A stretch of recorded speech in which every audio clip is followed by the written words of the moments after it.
some people tell me, oh, I've been in Accra 10 years, but I can't speak Ghana the way you do. And I'm like, Mm-hmm. okay, why? you know, Mm-hmm. and some people it's Yeah. like, it's one thing to not want to, but I think it's another thing to make excuses for it, Mm-hmm. and I think that's kind of where I'm at right now in terms of like language, but there are some things I want to do. It's just a matter of like finding the right people to do it and also finding time myself because I work here, I live Okay. here full time, and so to go to Ghana, like when I do go to Ghana, it is to see like my mom lives in Ghana full time now, and so it's to see my mom and like to do things, but I'd also like to go to schools and like actually talk to kids and help them know who they are, to encourage Mm-hmm. them to be who their God made them to be. And that's kind of where I'm at right now in terms of um, being an influence on the language for sure. Okay. Yeah, you touched on the stereotypes, and that actually reminded me, over here, a lot of people mistaking me for a Nigerian. And yeah, yeah, it's because there is this stereotype that the Ghans don't travel, Oh, So that's yeah. Like how true is this stereotype? Because it's kind of like surprising to me. I know a couple of like guys who've traveled like way back. Like how true is this stereotype? I mean, I I was eavesdropping on a conversation that my great grandfathers had a few years ago, Mhm. and I don't think it's necessarily about. I feel like in terms of like population wise, we do like the Akans are a lot more than Gas. Right. So there is obviously gonna be that difference in terms of like who can travel. The percentage is gonna be larger for Mm-hmm. Akans. Yeah. But I think the other thing is that with culture, so you can correct me if I'm wrong, but from what I understand with Akans, like their clans, because they go through their mother's side, it's a lot harder Yeah. to trace who's Right. who's where. Whereas the Ga tribes, based off last name, you can figure out the exact town, the exact Yeah. house, you Exactly. know. So there's Yeah. that, and I think a lot of people are afraid, and some people have been burned, and based off past experiences, if they want to help somebody, it's hard because especially with when we were talking about the whole gossip aspect, like sometimes there are individuals that you help them and later on it feels like you wasted your time to do it. And when I say wasted your time, it's like you do good for that person, but they repay you with wickedness or like with evil. Or they go and even if you did something that was not that great towards them or you sinned against them, like they go and they actually, instead of looking at the good aspect of what you did for them, they go and say the bad thing that you did. And I find that a lot of people that I've spoken to personally that are Gans that want to help people, their fear is that um, if they do help somebody and maybe it doesn't work out or the relationship doesn't stay intact, that person is going to badmouth them. And as you know, like when you badmouth somebody, it's not something that disappears tomorrow. It's something that goes Right. on and can affect future opportunities and Yeah. different things. And so I think that's why that stereotype is there. It's because, as much as you might want to help, for example, even your own family, if you want to bring your family over, you're worried that somebody somewhere is going to do something and then that Hmm. relationship isn't going to be as tight as it was when you Yeah. were here and they were in Ghana. Right. And I think that's where that stereotype comes from is because Hmm. we're not willing to help because of that fear. And you're able to Hmm. like I said, you're able to trace back who is where. And Yeah. where that kind is like, oh, for example, like Nanama did this. Okay, which Nanama? Hmm. Like the last name, the clans are huge, and so it's a lot harder to trace back in Hmm. comparison to Ghana. Because once you find out, oh, this person's from Osu, this person is by this street, da, da, da, da, everybody Hmm. knows that neighborhood. They know you, you Yeah. know. So it's Right. definitely different in terms of like the culture aspect of it is definitely different, and so I feel like people are more hesitant to help or to bring other people over than it would be if you were from a different tribe. Right. Personally, that's what I think. Yeah. A couple of people are of the view that like nations that are progressing, are mostly nations that like educate. their population in, let's say, the local dialects. Take Denmark, for instance. Like, education is taught in Danish.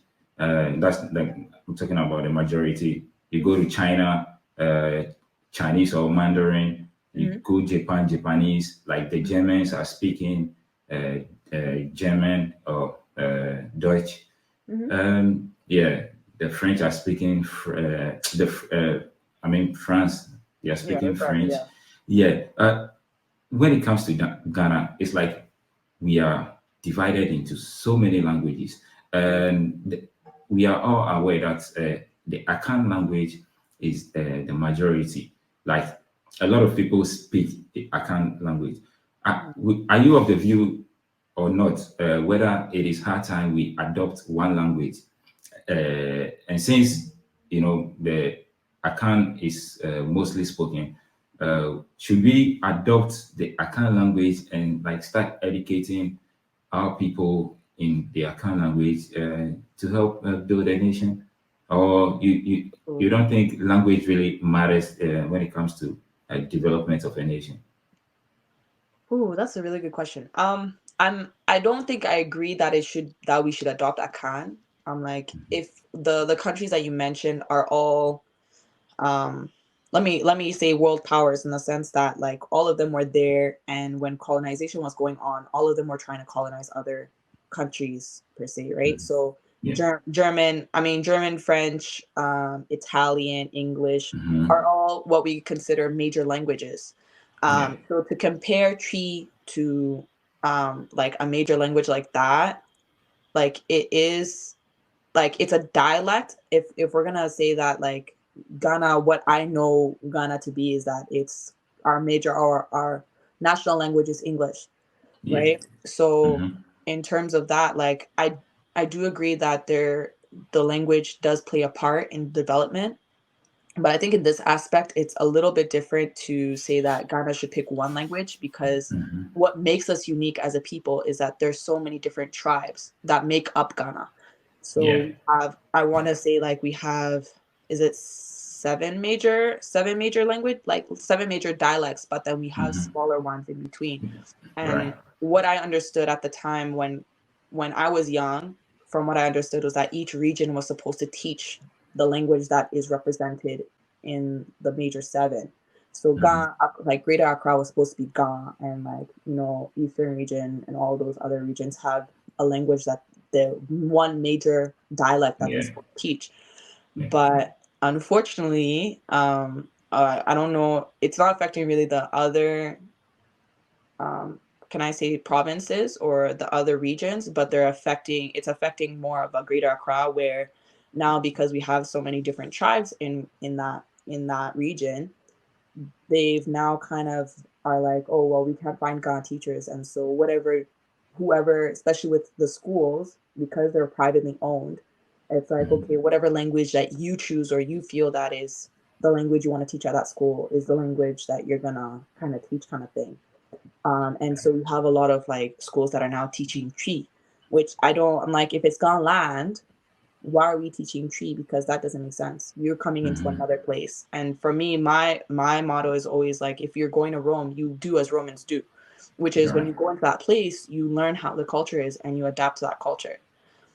So I don't necessarily like agree that we should pick one dialect, but I definitely do agree that each region, whatever language is represented there, it should be taught. And I Mhm. find that that's the challenge in Great Accra right now, is that we don't have a lot of people that are gonna stand up for that. I feel like they feel that there's other important issues that are going on, and so that's kind of been swept to the side. But I'm really hoping that there will be individuals that see this, because it is going to affect future generations. It does affect the culture being passed on, and does affect how language is spoken. And language usually is something that evolves culture and evolves people. And I think it plays a big part in, like I said, in identity and in perspective. And so once that kind of loses, that language aspect is lost, we kind of have Mhm. lost yourself. You have lost the identity of that culture in itself. Yeah. And that's kind of where I'm like, I'm trying to play my part, in the sense that encourage people to actually want to speak the language they were born into, and appreciate who they are as individuals, and stop trying to be somebody else, you know. Right. Identity is quite important. Like we've talked mostly about languages. Like Mm. let us divert a bit to travel. Like aside Ghana, what other countries have you visited? Oh, I've been to South Africa, I've been to Germany, Mm, I've been to the UK, I've been to France, been to Italy. Um, I've been to the Caribbean, like Jamaica, um, some other places there, St. Martin stuff. I've been to the States. I've been to other mhm. parts of Canada. Um, and I've been to Brazil. Like I've been, I Wow. don't know, there's a list, but I've been to a lot of places. Like I said, my parents are very big about perspective and like Mhm. being able to embrace other people's point of view or understanding people's point of view. And so my mom especially tried her best to kind of get us to like travel to other countries and see the world for what it is instead of kind of being cooped up in one place, Mhm. and just basing what you know off what you see around you. So she tried Yeah. to give us a way to kind of see other environments and see how people do things for themselves and learn other cultural taboos and like how they do life. And so I feel like I'm very, I want to say I'm well rounded in that sense, like that I'm Mhm. able to kind of see or understand people for where they come from, kind of thing. Yeah. Travel it is like a part of a human experience, but in recent time, like a huge number of Africans are really relocating. You Mm. know, like there are terms like Japa, which has like gone quite viral. Would you say Africa is losing its most important resource, which is the human capital, to the Western world? Oh, human capital. Um, I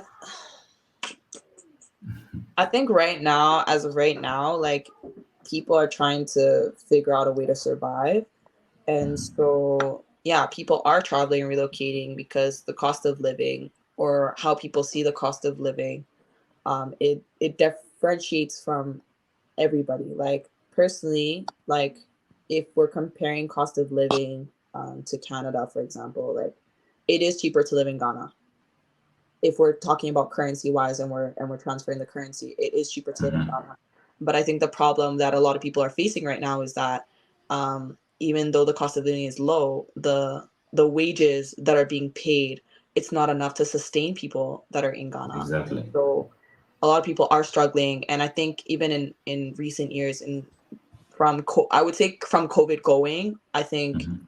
I always had the perspective that I would always relocate to Ghana because I felt that with cost of living and stuff, like it made sense. But if we're looking at cost of living versus wages, it doesn't make sense. And I think that's why Yeah. a lot of people are like, okay, well, if I relocate, then I can afford to kind of start over, start a new life, and Mhm. also kind of be comfortable.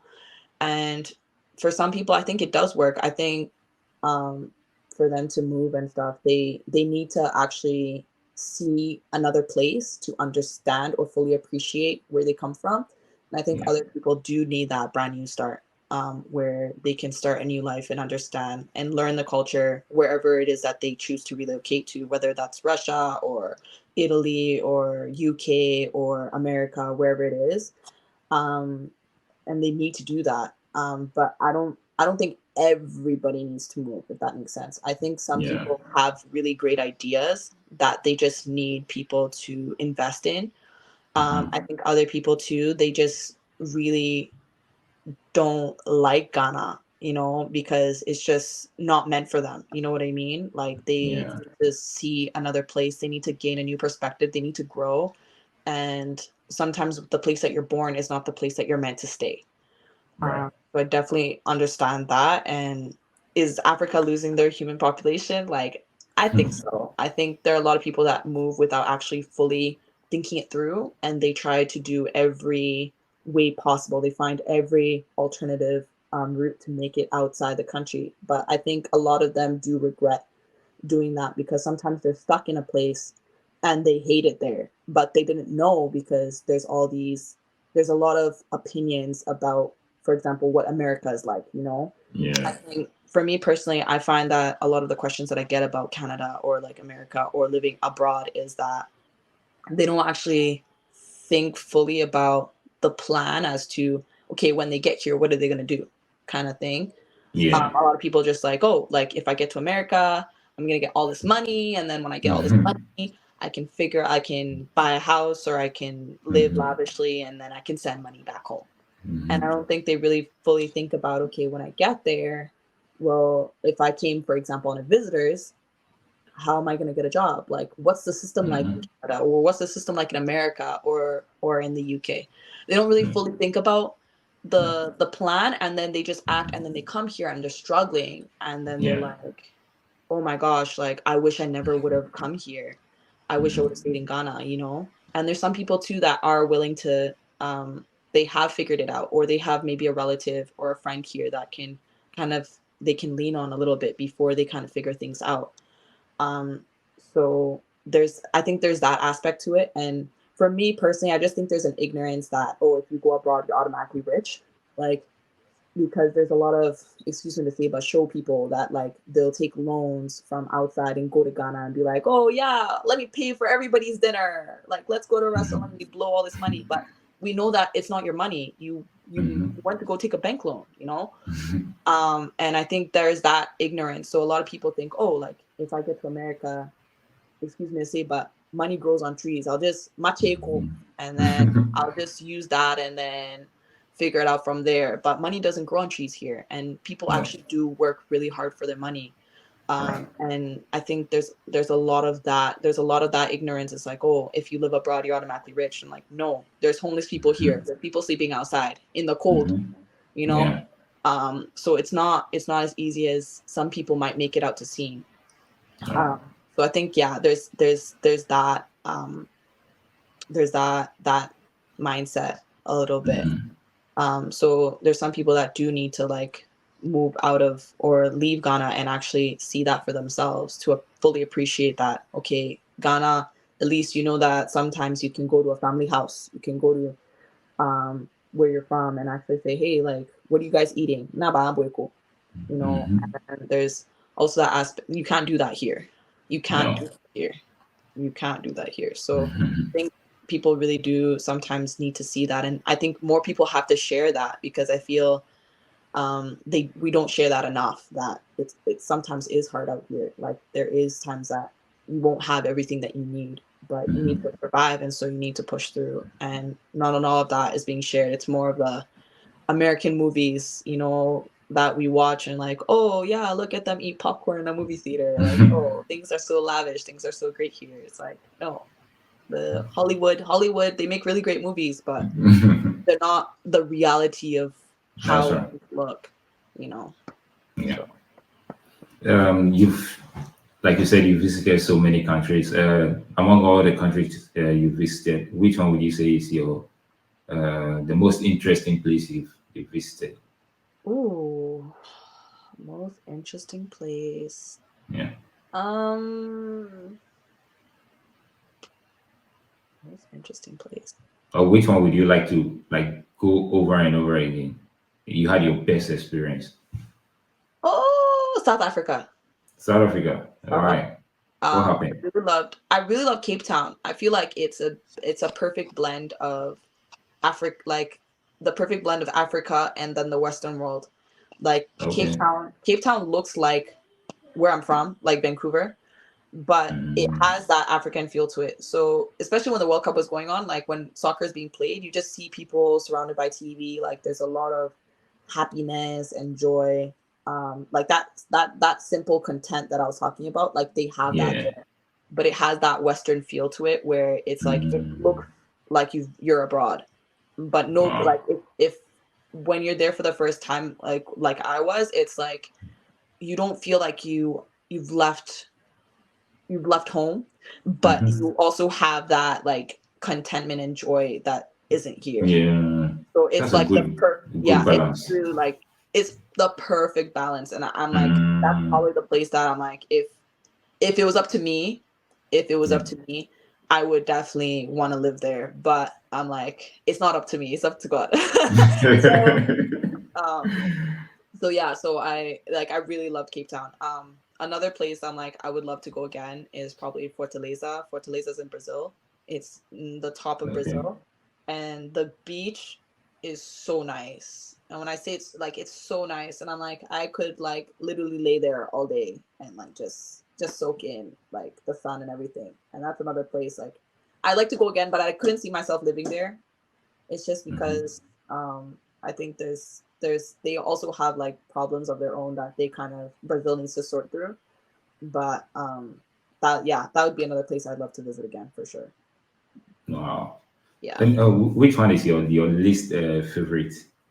Ooh, least favorites. Yeah. I don't know if I have a.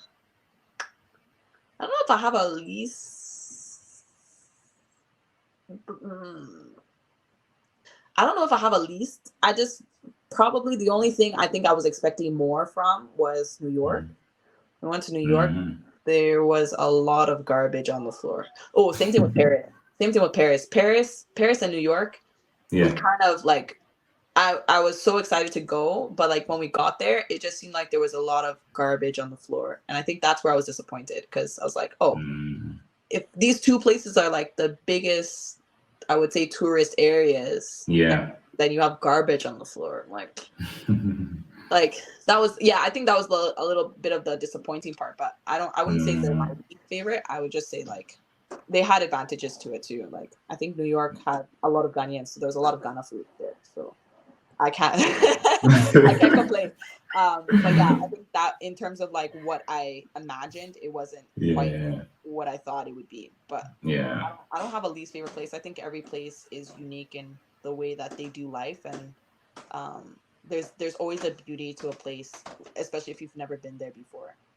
Yeah. But yeah, Edna, it's been a really interesting conversation, but I can't have a conversation with you without talking about your faith. It's mm, like you are really big on your faith. Like, mm. why is faith so important to you? Oh, faith for me, like my relationship with Jesus has literally been the foundation of how I built my life. And when I didn't have Christ, I felt like there was a place inside my soul that was missing. Like, and I really did try. I grew up with my mom teaching me about the Bible, and like I can quote Bible for you or like tell you about the stories in the Bible like the back of my hand.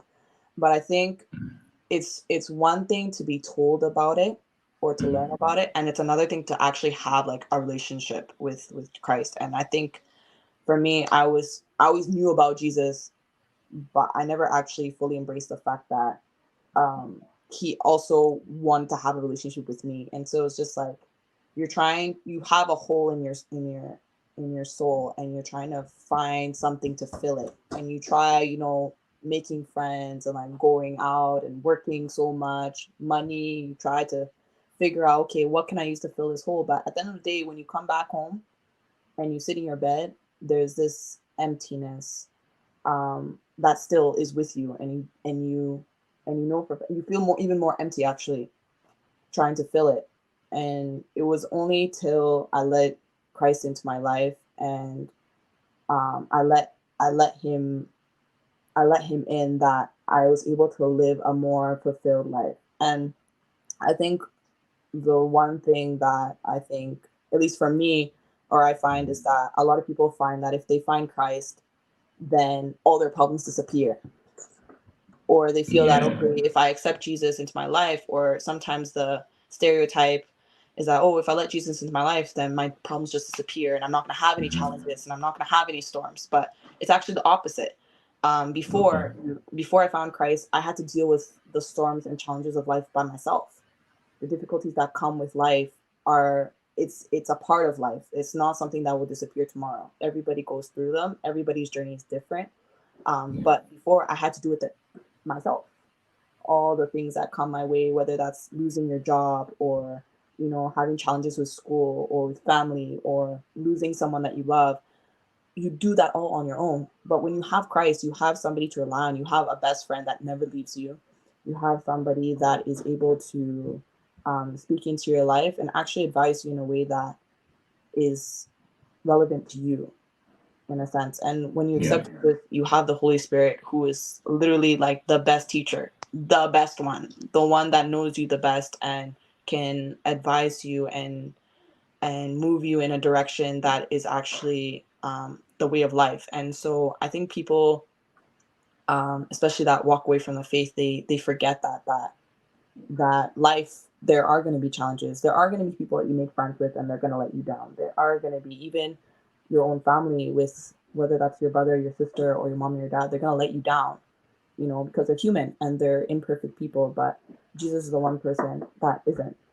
And for me, like, as soon as I accepted Christ, I saw a shift in my own life. Like, I think there's a lot of decisions that I made that previously that I regretted, but when I let Christ into my life and I let him deal with those things, I dealt with them with him.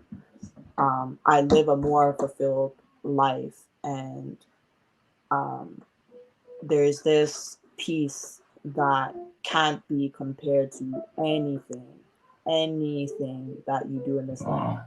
So for me, like, when people tell me that they're not Christian, or like that they were Christian but they left the faith, and you ask them why, it's like, oh, this person did this to me and I had some sort of experience with church. And I can understand that because I've had my own, and it was very painful. It was very, very, very, very painful.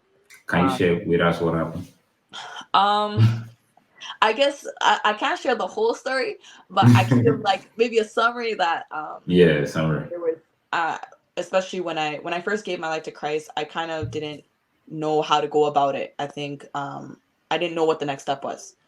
So it was kind of getting involved in church and being a part of it. I had people that God sent to come and bring me into church and to serve. And one of the gifts that I have is to sing. So I joined the worship team, and because of an individual that knew me and said, hey, you have a gift, use that gift to serve God. Don't be, I was singing circular songs and playing piano. And so they're like, no, why are you doing this on social media? You should be using your gift to glorify God. And they brought me into kind of serving at church. And I was very happy. And I had a few people that I really looked up to and I saw as my older siblings, but unfortunately with disappointments, a lot of them did things to me that were very I want to say like it was very like it was really painful. It was really painful, especially because I looked up to them so much and I really thought that they had matured in Christ, that they were people that knew Christ fully. And I guess that ignorance or that experience taught me that it's not everybody that says that they follow Christ that truly does. It's actually the fruits of the Spirit that prove that they are actually mature Christians. And that was one of the most, it was a painful experience because it was a few people at once, like within the span of like 3-4 months.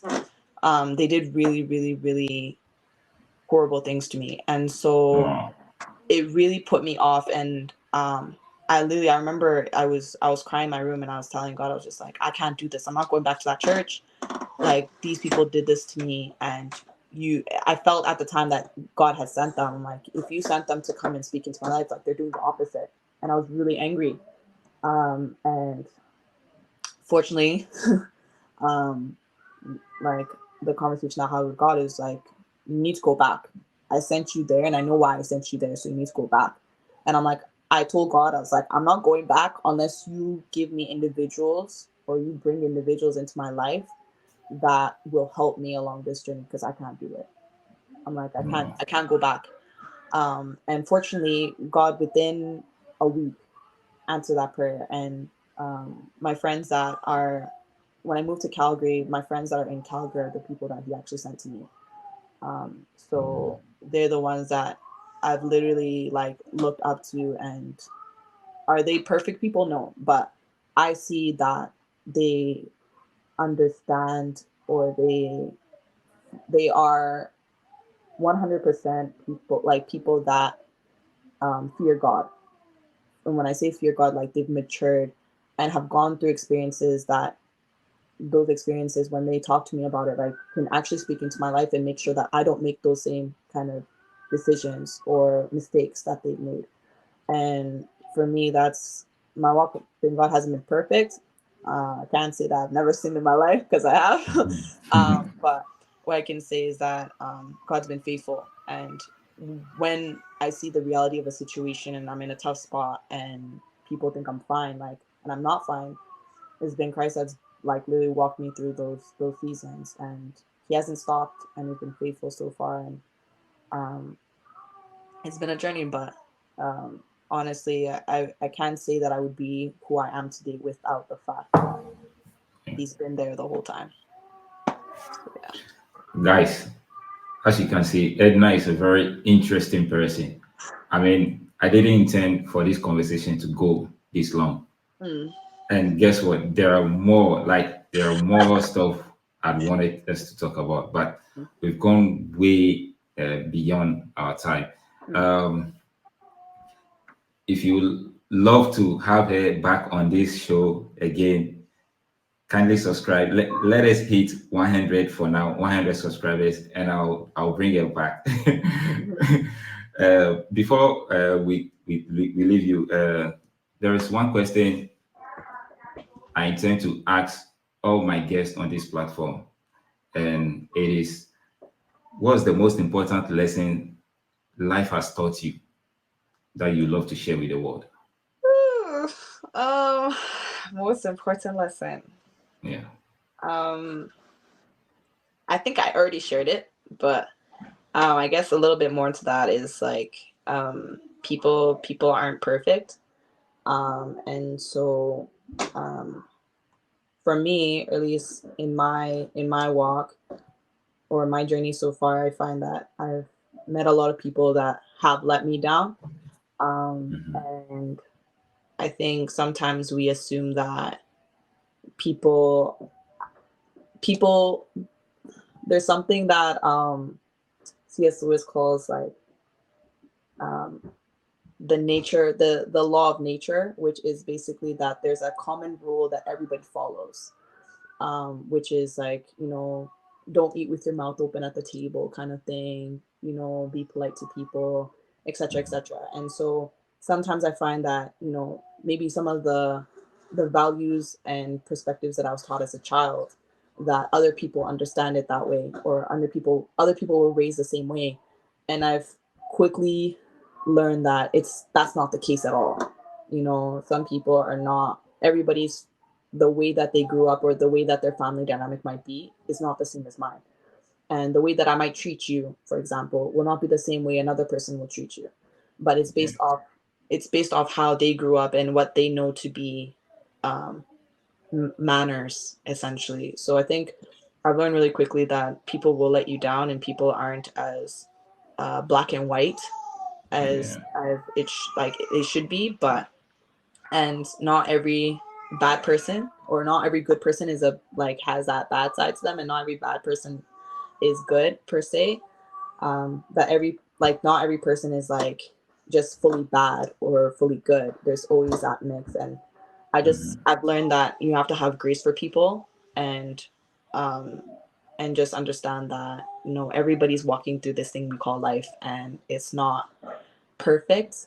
Everybody has their challenges, and just to kind of hold space for grace to that people will let you down kind of thing. Yeah. Yeah. Thanks so much for making time with us. It's been a really interesting conversation with you. Oh, Before you leave us, do you have social media handles you could drop for our viewers to follow you? yeah, of course. So Yeah. Instagram, my name's Edna_Karen, Karen with a C. It's not with a K, it's a C. And all my social media, that's all Edna Karen, or some variation of it. So Okay. Facebook, it's YouTube, and yeah, and Snapchat, same thing. So all of those, it's Edna_Karen. Okay. In case you missed that, I'm gonna drop all the social media handles right under the comments below, so you could get in touch with it. Edna, thanks once again. Of I'm course, Chris. really Thank you for grateful for inviting your me. time. Of Yeah. course. Thank you for inviting me. It's been a pleasure. It's been a pleasure. Yeah. Okay. So, guys, it's been an exciting conversation, as I keep saying. Kindly subscribe to the channel, share with your friends and families, and I'll see you on the next interview.